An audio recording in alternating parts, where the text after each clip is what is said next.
mother used to whisper the same thing to me every night before bed. Don't make a noise, no matter what you hear. At first, I thought it was some kind of bedtime superstition, the kind of thing parents say to their kids to be quiet at night. But the way she said it, the urgency in her trembling voice, made me believe it was more than that. We lived in an old farmhouse, miles away from town, the kind of place where sound carried forever, where the faintest creak of a floorboard seemed loud enough to wake the dead. And maybe it did. One night, when I was 10, I tested her warning. I couldn't sleep, so I tapped the side of my bed frame with my fingernail. Just once. It wasn't loud, barely audible, but within seconds, the hallway outside my door shifted. The air pressed heavy, like something was leaning against the walls, listening. Then came the sound. Nails dragging along the wood floor. Slow, deliberate, hungry.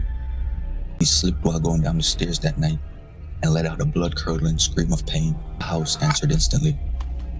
From the walls, from the ceiling, from the darkness itself, came a rush of movements. A storm of whispers, of claws, of footsteps that weren't human. I saw shadows drifting across the ceiling. Saw something long and thin crawl down from the wall like a spider. Its face stretched into a grin that was wide, too wide. By the time my mother pulled me into the closet and pressed her hand over my mouth, my father's scream had stopped. But the wet sounds didn't, and it went on for a few minutes, until finally it went silent. She told me the creatures weren't ghosts. They weren't demons either.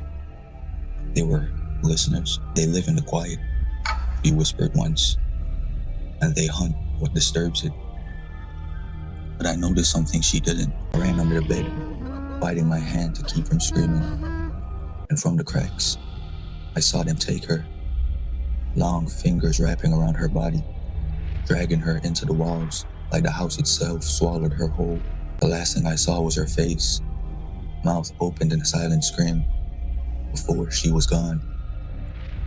I was alone now.